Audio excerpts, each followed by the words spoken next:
This time, a new jury says he's not guilty of shooting a boy to death. What was different about this new trial? Tonight, a juror talked to News Channel 2.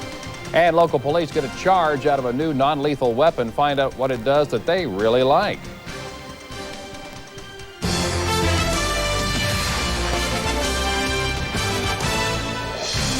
Where the news comes first.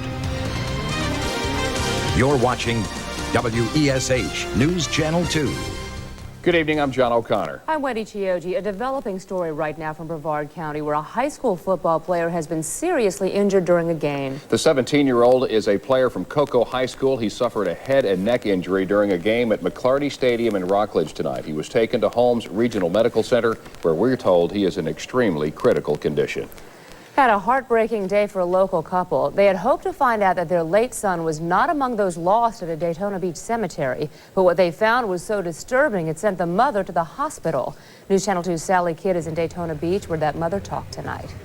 Wendy, because of poor record keeping and knowledge of misplaced bodies here at the Cedar Hill Memory Gardens, Jim and Michelle McElfresh had every reason to doubt their son was buried in the grave that bears his tombstone. But today, they took their first major step toward finding out. Workers dig up a grave at Cedar Hill Memory Gardens, hoping to find a misplaced body, a baby boy named Joey.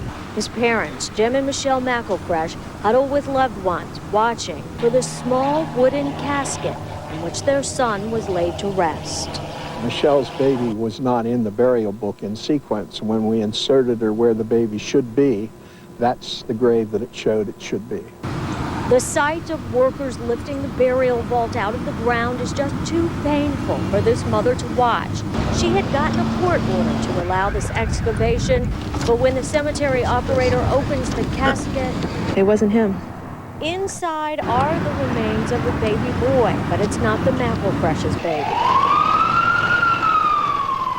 The news is too much to bear. Michelle is overcome by emotion.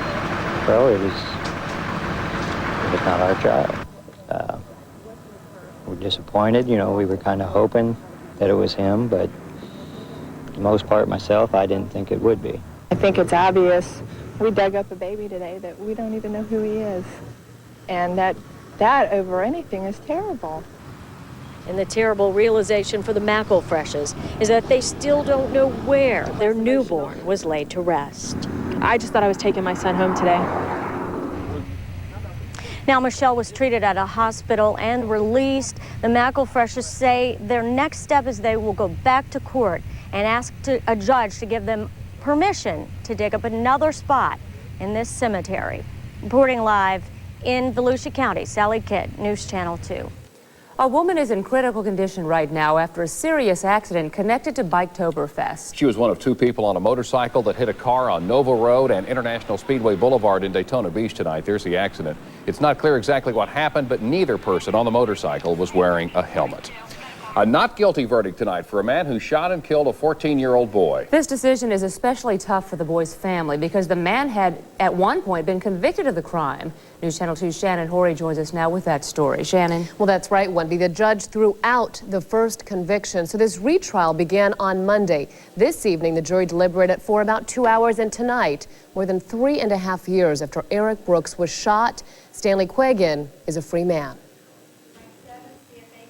79-year-old Stanley Quagan needed a hearing aid device to listen to the verdict being read. The jury find the defendant, Stanley M. Quagan, not guilty. With those words, his daughter broke down crying. Leaving the courtroom, neither Quagan, now a free man, nor his daughter wanted to talk. His defense attorney spoke on his behalf. He'll live out his golden years and try to salvage what he has rest of his life. It was March of 1997 when Quagan shot 14-year-old Eric Brooks. He and his 10-year-old friend were in Quagan's home. They apparently thought it was a store, but Quagan fired a gun protecting his property, killing Eric. If Eric were alive today, he would be 18 years old. I really believe that this gives people a license to do more damage now than ever. This is the second time those involved have had to endure the manslaughter trial. The first time, a jury found Quagan guilty, but the verdict was thrown out because the jurors' instructions were confusing. This time around, Quagan took the stand. The disturbing 911 call was not played in court as it was last time because it was found to be prejudicial to the defense. And jurors were given papers describing what legal rights a person has in their home. The jury foreman says that made the difference. Well, about the right of being able to defend your own property if someone intrudes, you know, and that kind of thing. Confusing to the boy who was with Eric the day he died. 13-year-old Jonathan Idleback just knew he was too upset to talk.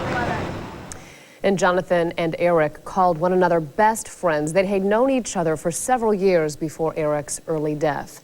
Once again, today's verdict means 79-year-old Quagan is free, but it doesn't change the fact that a mother no longer has her son. Wendy, John. Police think they may have some important clues into the mysterious murder in Winter Park. 50-year-old Joseph Fawn was found dead in his Whispering Waters condominium on Morse Boulevard. Now police want to question two of his friends. They're looking for 28-year-old Todd Hansen and 35-year-old Bertram Knight. Police say Hansen is a federal fugitive wanted for violation of probation on an escape charge. He's also wanted for theft in Orange County. Neighbors are upset by the killing. One of the nicest people I've ever known in my life. He loved doing things for other people, cooking, helping them decorate. He was just a really fantastic person.